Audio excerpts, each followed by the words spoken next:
Shalom saudara, selamat pagi, selamat bergabung kembali di ibadah pagi hari ini saudara.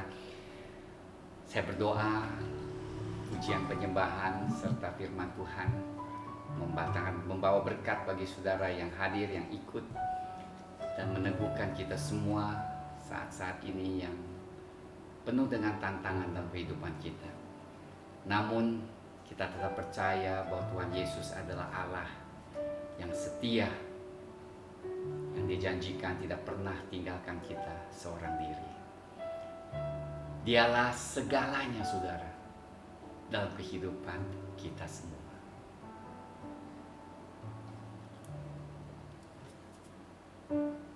Mari saya ajak kita semua nyanyikan lagu ini. Dialah segalanya bagi dia.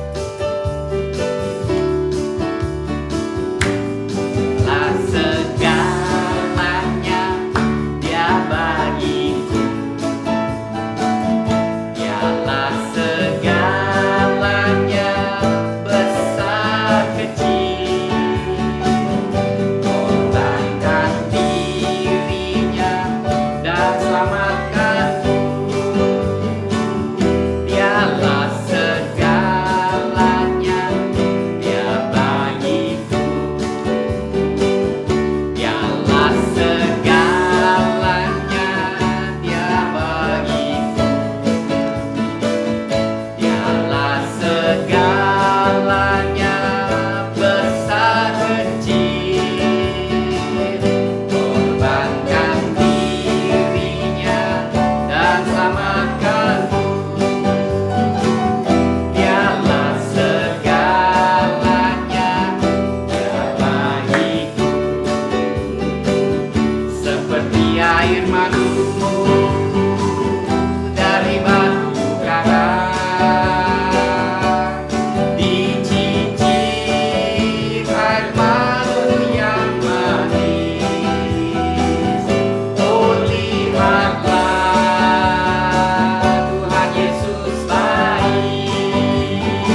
Apabila ia jatuh tak sampai tergeletak, sebab Tuhan menopang tangannya.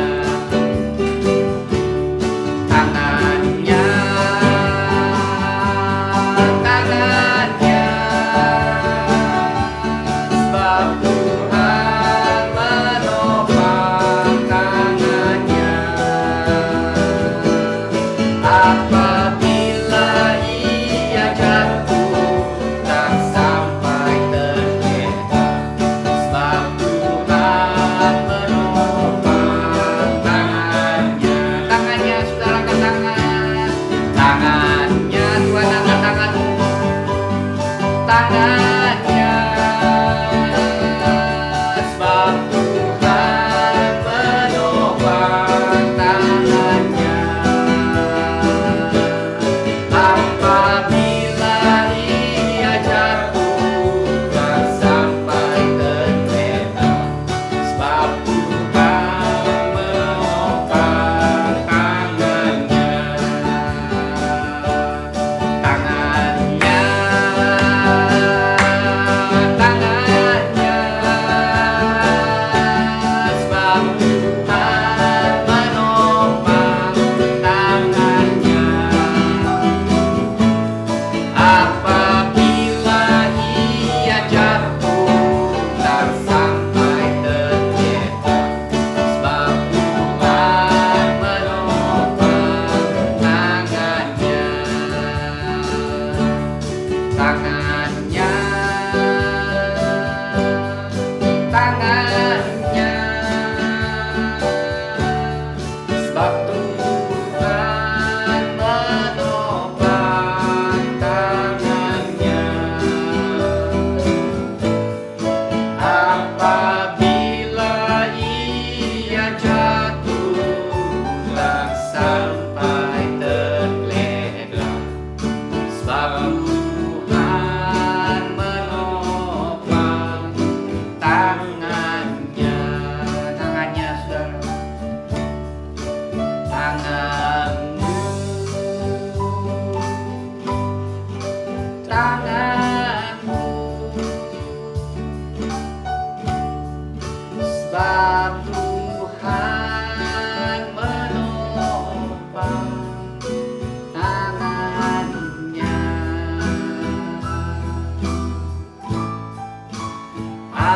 Apabila kita jatuh tak sampai tergeletak, sebab Tuhan menopang tangannya. Sekali lagi, tangannya, tanganmu dan tanganku. Tanganmu,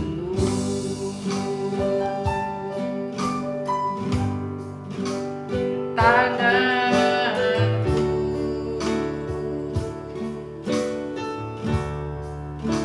sebab Tuhan menopang tangannya.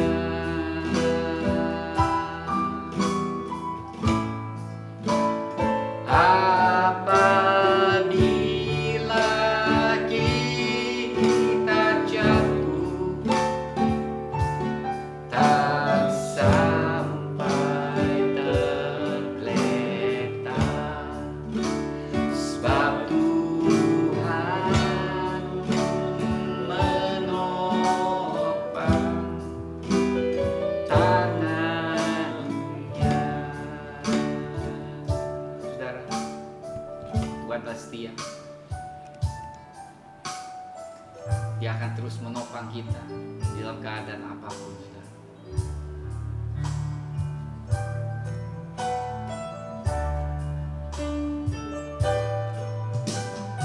Ku pandang wajah-Mu dan berseru,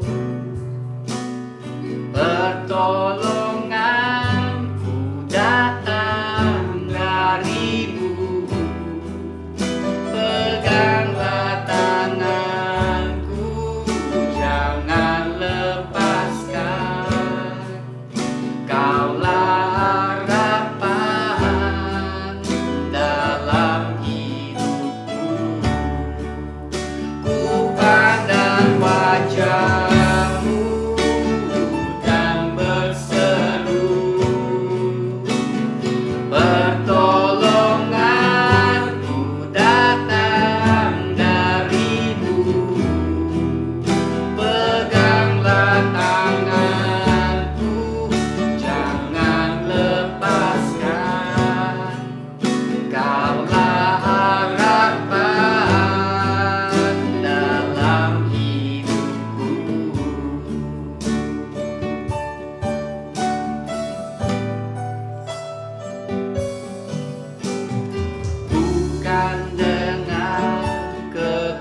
tanpa Tuhan yang di sampingku, ku tak mampu sendiri.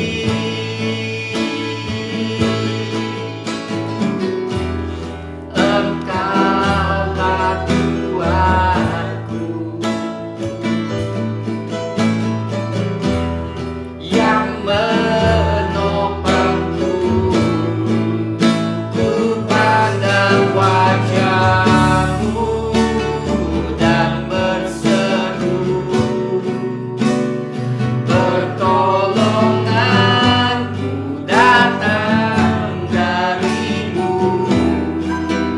Peganglah tanganku, jangan lepaskan. Kaulah harapan dalam hidupku.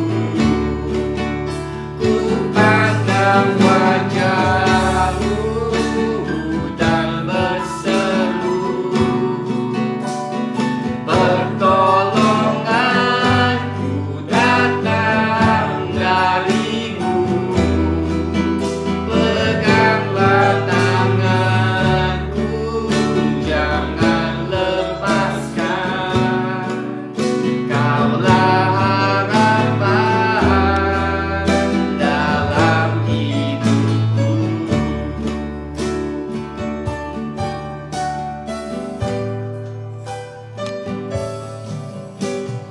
Bukan dengan kekuatanku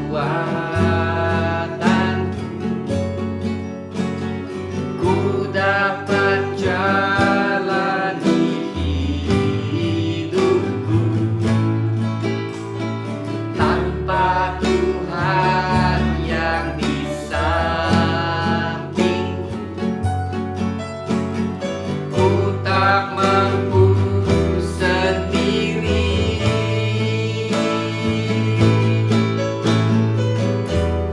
Engkaulah Tuhanku yang menopangku, ku pandang wajah-Mu dan berseru, pertolonganku datang dari-Mu. Peganglah tanganku, jangan lepaskan. Kaulah harapan dalam hidupku. Ku pandang wajah-Mu dan berseru, pertolonganku datang dari-Mu. Peganglah tanganku, jangan lepaskan. Kaulah harapan dalam hidup. Kaulah harapan dalam hidupku.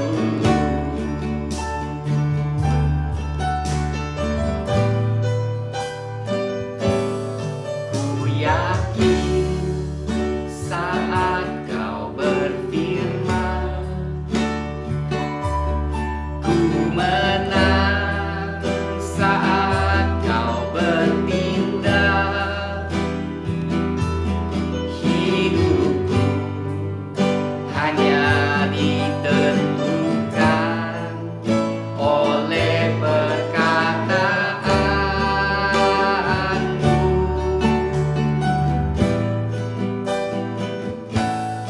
Ku aman karena Kau menjaga. Ku kuat karena Kau menopang. Hidupku hanya ditentukan oleh kuasa-Mu.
dan saudara, haleluya. Tidak ada mustahil bagi Tuhan Yesus. Dia mendengar semua seruan doa-doamu, pergumulanmu. Tetap percayalah kepada Dia. Dia adalah jawaban dari kita semua. Haleluya. Oh, haleluya. Bagi Tuhan tak ada yang mustahil. Bagi Tuhan tak ada yang tak mungkin. Mukjizatnya disediakan bagiku. Ku diangkat dan dipulihkan. Sekali lagi, bagi Tuhan, bagi Tuhan tak ada yang mustahil. Bagi Tuhan tak ada yang tak mungkin. Mukjizatnya disediakan bagiku. Ku diangkat dan dipulihkannya. Ku diangkat dan dipulihkan. Ku diangkat dan dipulihkannya. Haleluya, saudara. Oh, haleluya. Sembahlah Dia, sembahlah Yesus. Oh,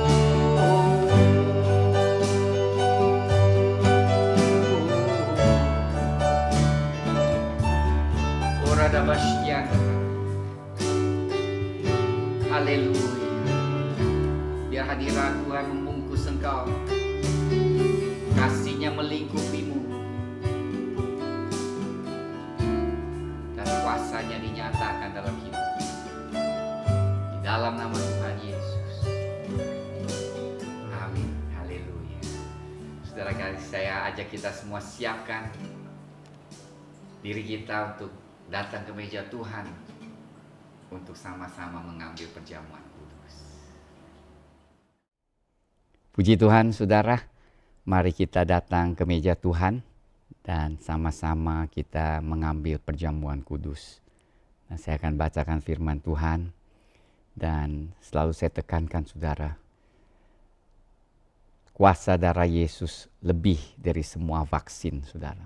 Saya tidak mengatakan saudara tidak perlu vaksin, tetapi yang saya mau nyatakan bahwa perjamuan kudus ini lebih berkuasa daripada segala macam vaksin.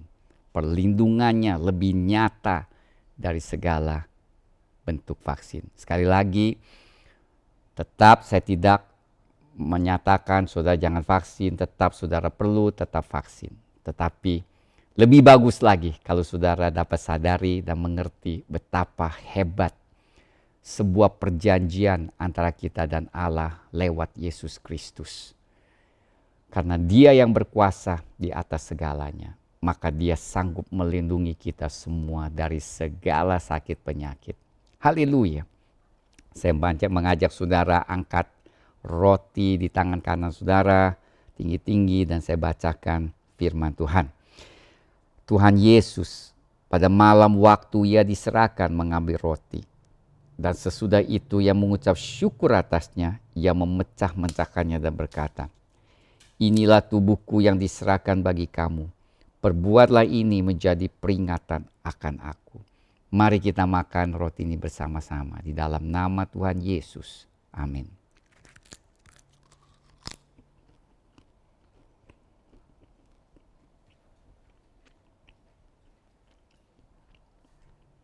Kita angkat cawan, tangan kanan kita tinggi-tinggi. Demikian juga yang mengambil cawan sesudah makan lalu berkata, "Cawan ini adalah perjanjian baru yang dimeteraikan oleh darahku. Perbuatlah ini setiap kali kamu minumnya menjadi peringatan akan aku. Sebab setiap kali kamu makan roti ini dan minum cawan ini, kamu memberitakan kematian Tuhan sampai Ia datang. Mari kita minum bersama. Saudara, kita mengetahui di perjanjian lama ya, kalau saudara baca Taurat atau 5 kitab Kejadian sampai Ulangan, kita melihat bahwa berbagai macam ritual itu harus dikuduskan, diurapi dengan darah binatang, saudara. Dan darah itu merupakan satu alat atau satu hal yang amat-amat penting di dalam penyembahan umat Israel kepada Tuhan. Tetapi dalam Kristus semuanya disingkatkan. Ya, kita tidak perlu lagi sembelih binatang untuk mengambil darahnya untuk mempercikan. Karena Tuhan Yesus telah mencurahkan darahnya kepada kita. Maka simbol perjamuan kudus ini adalah suatu hal yang sangat luar biasa. Yang mendatangkan segala janji berkat kepada kita yang hidup tentunya sesuai dengan perintahnya, saudara. Jadi hari ini saya mau sampaikan sesuatu yang amat-amat penting. Ya, saudara, kita tahu gereja Tuhan itu berubah terus ya, saudara. Ya, ada hal-hal perubahan itu bagus, tetapi ada hal-hal mungkin yang saya merasakan mungkin belum tentu itu sesuai dengan firman Tuhan. Sebab segala sesuatu yang diajarkan harus kembali kepada firman Tuhan.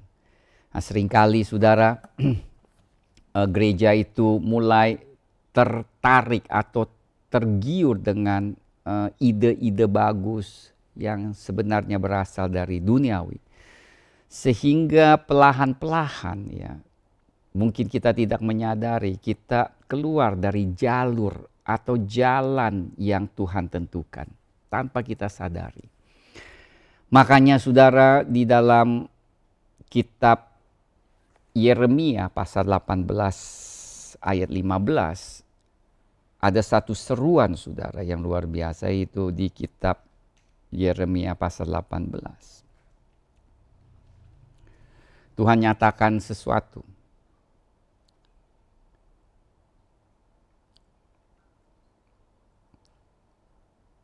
Tetapi umatku telah melupakan aku. Mereka telah membakar korban kepada dewa kesia-siaan. Mereka telah tersandung jatuh di jalan-jalan mereka, yakni jalan-jalan dari dahulu kala, dan telah mengambil jalan simpangan, yakni jalan yang tidak diratakan. Jadi kita melihat di sini umat Israel sekalipun adalah bangsa umat yang dipilih Tuhan. Dan tentunya pada mula-mulanya mereka ikuti ya perintah-perintah Tuhan dan menjalankan ritual-ritual yang ditentukan. Tetapi seringkali pada saat mereka lakukan, hati mereka mulai jauh entah bagaimana. Sehingga substance atau pokoknya itu tidak lagi ya di dalam Tuhan. Sehingga mereka menyembeli binatang, tetapi mereka bukan persembahkannya kepada Allah mereka. Dan kehidupan mereka itu jauh dari apa yang Tuhan hendaki. Mereka sama sekali tidak lagi kenal Tuhan, walaupun mereka sebut bangsa pilihan Tuhan. Apakah gereja bisa juga terjadi seperti itu? Saya yakin sama kita semua, saudara. Entah itu gereja, entah itu bangsa Israel. Sifat manusia itu pada umumnya tidak berubah dari dulu sampai sekarang. Tidak peduli bangsa apa, kulitnya apa, warnanya apa. Seringkali kita tuh bisa tergiur dengan hal-hal duniawi dan kita menyimpang dari jalan yang Tuhan tetapkan. Saat ini kita berseru ya saudara, supaya kita kembali ke jalan yang Tuhan tetapkan. Ya, sebab misalnya salah satu hal yang saya perhatikan adalah di kalangan gerakan karismatik, saudara. Kalau kita pelajari sejarah mereka yang memulai suatu gerakan karismatik di 120 tahun yang lalu. Mereka adalah hamba-hamba Tuhan yang penuh dengan kuasa. Mukjizat Allah itu nyata.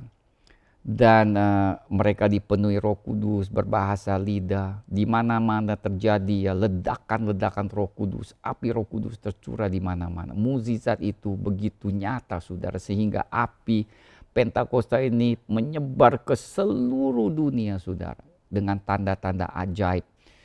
Dan satu hal, saudara, seringkali itu ada merupakan hal yang bagus, tetapi harus didukung dengan kehidupan hamba Tuhan yang kudus dan sesuai, saudara.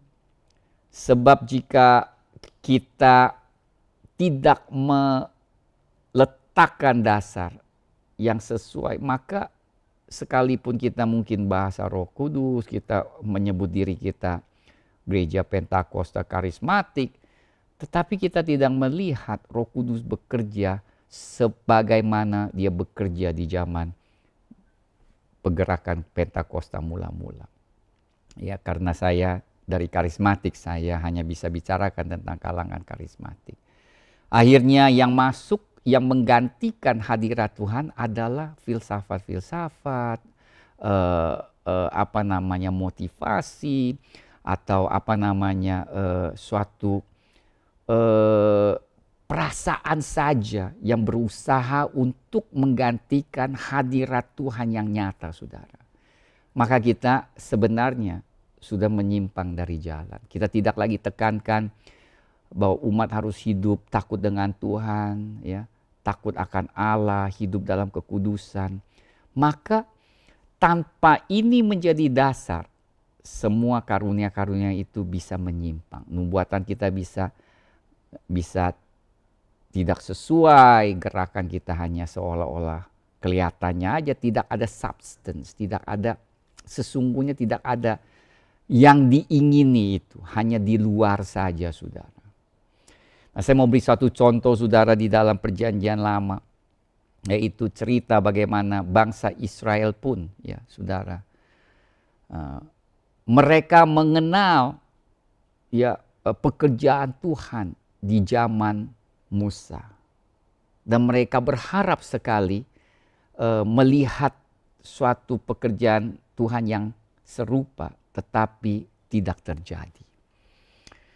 Sekalipun mereka mengenal kuasa tabut perjanjian, tetapi kita melihat perbedaannya di dua situasi ini, saudara. Mari kita akan baca terdahulu supaya saudara dapat memahami apa yang saya maksud di dalam firman Tuhan di 1 Samuel ini,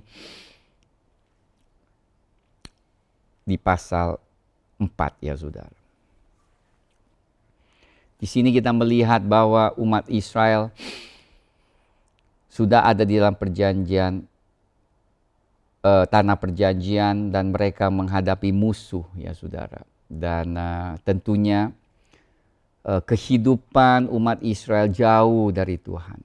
Mereka banyak menyembah berhala, mereka tidak menghormati Tuhan. Imam-imam mereka juga, khususnya anak-anak Eli, ya, yaitu imam besar Eli, tidak takut akan Tuhan. Nah, maka hadirat Tuhan itu sangat-sangat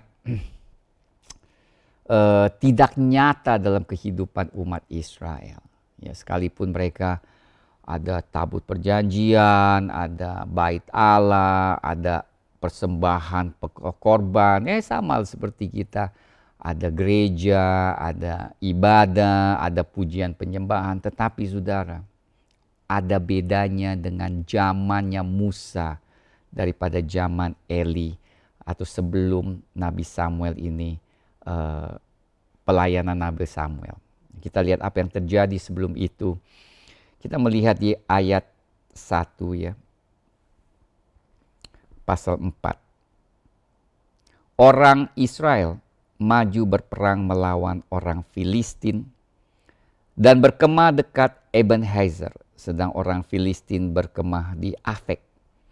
Orang Filistin mengatur barisannya berhadapan dengan orang Israel ketika pertempuran menghebat.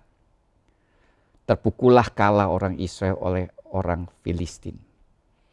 yang menewaskan kira-kira 4.000 orang di medan pertempuran itu. Kita melihat ya selalu terjadi peperangan antara orang Israel dan orang Filistin. Ya, daerah itu dari dulu terus ada peperangan sampai saat ini pun ya kita melihat yang terjadi di Gaza itu adalah wilayah orang Filistin juga, saudara, sebelumnya. Lucu ya ini, wilayahnya itu serupa dan peperangan itu masih terjadi sampai saat ini. Dan kemudian apa? Kita melihat orang Israel terpukul kalah. Dan orang Filistin menewaskan 4.000 orang Israel. Dan kita lihat ayat 3. Ketika tentara itu kembali ke perkemahan, berkatalah para tua-tua Israel, mengapa Tuhan membuat kita terpukul kalah oleh orang Filistin pada hari ini? Marilah kita mengambil dari Silo tabut perjanjian Tuhan, supaya datang ke tengah-tengah kita dan melepaskan kita dari tangan musuh kita.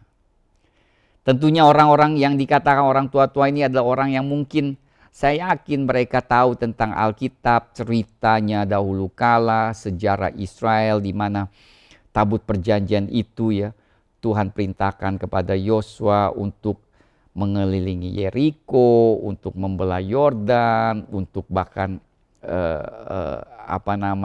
melakukan banyak hal lewat tabut perjanjian itu, saudara. Dan mereka teringat bahwa jika tabut perjanjian itu dibawa oleh imam-imam dan kemudian ada mukjizat yang besar. Ya. Musuh terpukul kalah, tembok itu roboh dan mukjizat terjadi besar-besaran di zaman dahulu. Mereka tahu bahwa tabut perjanjian itu adalah simbol, ya, ada sesuatu yang luar biasa. Sehingga tua-tua ini menyarankan ya saudara, waduh kita terpukul kalah. Malah kita ambil tabut perjanjian dari Silo ini. Saya yakin kalau tabut perjanjian ini datang, pasti mendatang kemenangan bagi umat Israel melawan orang Filistin.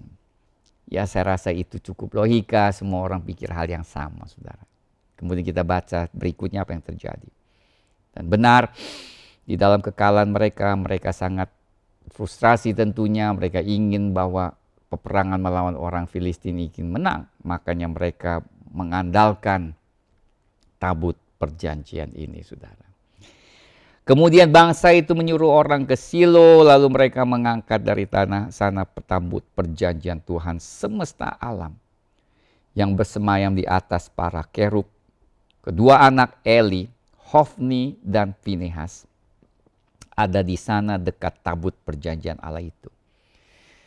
Dan saudara kita tahu bahwa tabut perjanjian itu tidak bisa diangkut oleh siapa saja, tetapi harus diangkat oleh Bani Lewi atau umat Lewi itu ya, berarti mereka harus diangkat, nggak boleh diangkat oleh siapapun. Nah tentu Hofni dan Pinehas adalah keturunan Lewi, maka mereka tuh bisa angkat tabut perjanjian itu. Apakah mereka angkat tidak, saya tidak tahu, tetapi tentunya mereka adalah keturunan yang dikhususkan oleh Tuhan. Dan ayat 5, segera sesudah tabut perjanjian Tuhan sampai perkemahan, bersoraklah seluruh orang Israel dengan nyaring, sehingga bumi bergetar, saudara. Seperti ada gempa bumi, karena sorakan begitu meriah, mereka berharap ya bahwa tabut perjanjian ini akan mendatangkan kemenangan. Mereka bersorak sampai bumi bergetar, saudara. Bayangkan betapa senangnya, betapa gembiranya, betapa tinggi harapan mereka atas hadirat tabut perjanjian Tuhan ini. Bahkan dikatakannya 6 orang Filistin yang mendengar bunyi sorak itu berkata, apakah bunyi sorak yang nyaring di perkemahan orang Ibrani itu? Ketika diketahui mereka bahwa tabut Tuhan telah sampai ke perkemahan itu, ketakutanlah orang Filistin, sebab kata mereka, Allah mereka telah datang ke perkemahan itu. Dan mereka berkata, celakalah kita, sebab seperti itu belum pernah terjadi dahulu. Celakalah kita, siapakah yang menolong kita dari tangan Allah yang maha dahsyat ini, Inilah juga Allah yang telah menghajar orang Mesir dengan berbagai-bagai tulah di padang gurun, saudara. Bayangkan perbuatan Yehova Allah itu atas umat Israel. Begitu terkenalnya di dalam sejarah orang-orang sekitar itu. Bahkan orang Filistin mengenal baik sejarah yang telah terjadi. Bagaimana Allah menghajar umat atau orang Mesir, membebaskan mereka ya dari tangan belenggu orang Mesir itu. Dan saat ini mereka tahu bahwa tabut perjanjian itu sudah ada di tengah-tengah umat Israel. Maka mereka pun takut karena mereka tahu reputasi Yehova yang Maha Kuasa. Yuk saudara bayangkan suatu simbol yang luar biasa. Ya. Sedangkan musuh aja dapat mengakui bahwa Allah orang Israel ada Allah yang sangat-sangat dahsyat. Dikatakan, kuatkanlah hatimu yang 9 dan berlakulah seperti laki-laki, hai orang Filistin, supaya kamu jangan menjadi budak orang Ibrani itu. Seperti mereka dahulu menjadi budakmu, berlakulah seperti laki-laki dan berperanglah. Tentunya mereka tetap mengajak tentara Filistin untuk jangan takut, tetap menghadapi, tetap bertahan melawan umat Israel. Nah, apa yang terjadi? Lalu berperanglah orang Filistin sehingga orang Israel terpukul kalah. Saudara, meskipun ada hadirnya atau dihadirkan tabut perjanjian, umat Israel tetap kalah, saudara. Bahkan mereka melarikan diri masing-masing ke kemahnya. Amatlah besar kekalahan itu. Dari pihak Israel gugur 30.000 orang, bukan 4.000 lagi. Sekarang 30.000 orang pasukan yang berjalan kaki. Dan lebih parah lagi, tabut Allah dirampas dan kedua anak Eli, Hofni dan Finehas tewas. Sesuatu yang menyedihkan, saudara. Dengan harapan yang besar, menjemput tabut perjanjian Tuhan. Seharusnya di dalam hati mereka, pikiran mereka ada suatu mukjizat Allah beserta. Tetapi kenyataan Allah tidak menyertai mereka. Bahkan Allah diam, Allah tidak ada sedikit pun campur tangan ilahi di atas umat Israel. Ini merupakan pelajaran bagi kita semua, saudara. Ya. Apa sih yang salah? Apa sih yang tidak benar dalam cerita ini? Jelas sekali. Allah kita Allah yang sama. Tetapi kenapa saat itu Allah membela umat Israel di zaman Yosua, tetapi Allah tidak peduli kepada mereka di zamannya Eli ini? Inilah jalan yang mereka tinggalkan, yang Yeremia katakan. Jalan yang dahulu kala mereka tinggalkan. Mereka menempuh jalan yang baru, tetapi bukan berdasarkan jalan yang Tuhan tetapkan. Inilah satu hal saya percaya gereja Tuhan perlu kita semua perhatikan. Ya, kita boleh ada nama yang bagus-bagus, tetapi belum tentu kita hidup di dalam yang dimana Tuhan kehendaki. Sehingga kita tidak melihat suatu hal yang Tuhan kerjakan di tengah-tengah kita yang sangat memuliakan dan meninggikan Tuhan. Saudara mungkin katakan, kok Tuhan gak peduli atas namanya ya? Sampai tabut perjanjian ini yang paling kudus sampai dirampas. Tuhan, engkau di mana? Bukankah engkau malu, saudara? Tuhan tidak malu, saudara, dalam hal itu. Karena itu bukan Tuhan. Umatnya yang dipermalukan. Karena umatnya tidak hidup di dalam perintah Tuhan. Di sini jelas, saudara, kalau kita baca di pasal 3 ayat 1. Dikatakan Samuel yang muda itu menjadi pelayan Tuhan di bawah pengawasan Eli. Pada masa itu firman Tuhan jarang. Nah, lihat kan saudara, firman Tuhan itu jarang. Satu, penglihatan pun tidak sering. Ada 3 hal yang saya mau sampaikan, yaitu kenapa zamannya Eli itu berbeda dengan zamannya Yosua. Pertama, dikatakan firman Tuhan itu jarang. Artinya apa? Mereka tidak mendengarkan suara Tuhan secara langsung.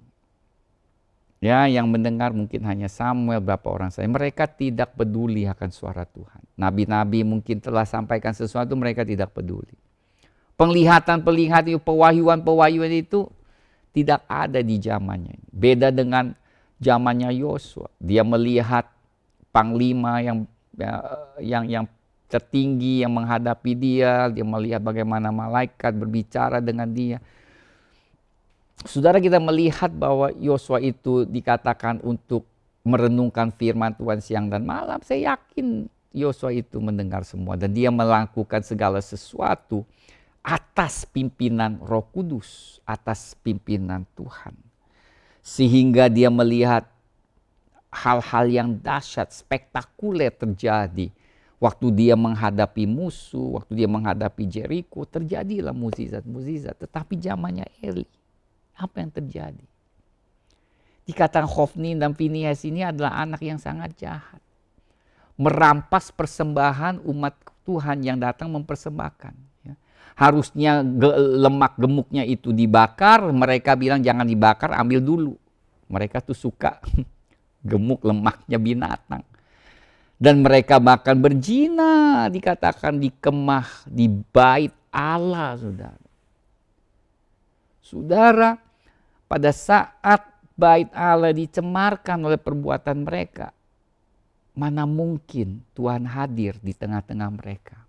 Nah, jikalau Tuhan tidak hadir di tengah-tengah mereka, mana mungkin Allah menyertai mereka di dalam peperangan. Tentunya mereka pasti kalah, saudara. Setiap peperangan tanpa Tuhan, kebanyakan kalah, saudara. Apalagi sekarang mereka berharap Tuhan membela mereka untuk melawan orang Filistin. Tapi tidak di backup, disertai dengan kehidupan yang saleh di hadapan Tuhan. Maka peperangan itu jelas mereka tidak akan mengalami kemenangan, saudara.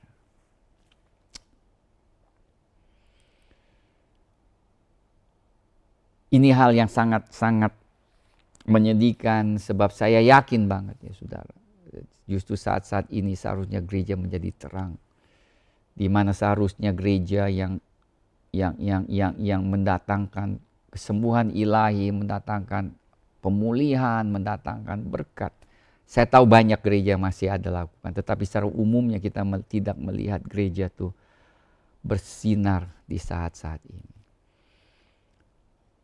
Bahkan tidak sedikit pun ya kita umat Tuhan yang menjadi korban, saudara. Saya cuma sedih, saya tidak mengutuk atau tidak meremehkan, tidak, saudara. Saya merasa sedih. Sebab saya yakin, saudara, Tuhan kita dahsyat, saudara. Tuhan kita sanggup melindungi kita, dan saya merasa begitu sedihnya, saudara, setiap kali saya melihat saudara seiman kita yang menjadi korban di dalam pandemi ini. Saya menangis, saya berseru di hadapan Tuhan supaya kemurahan Tuhan membungkus kita semua, saudara.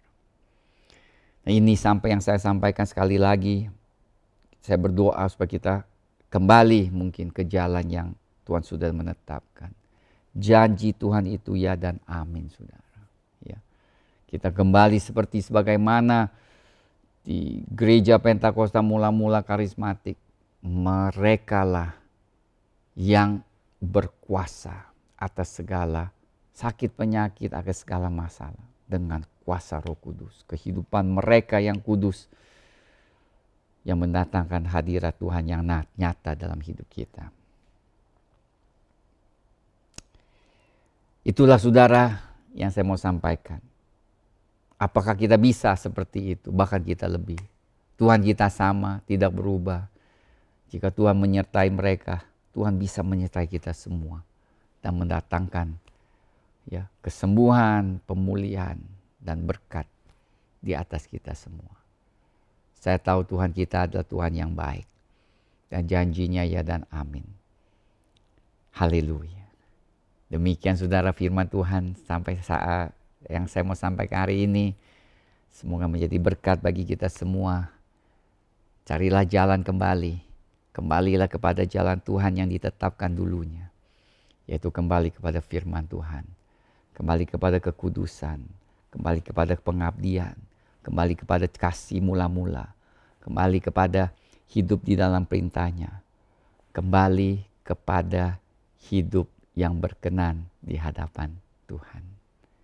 Bukan untuk ditunjukkan kepada orang lain, tetapi untuk Dia dan Dia saja. Puji Tuhan saudara, haleluya.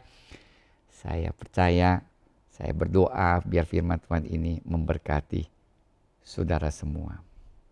Mari saudara angkatlah tangan, biarlah firman Tuhan ini menjadi rema bagi kita semua dan bangkit dari segala masalah yang saudara hadapi. Tuhan memberi terobosan dalam kehidupan saudara.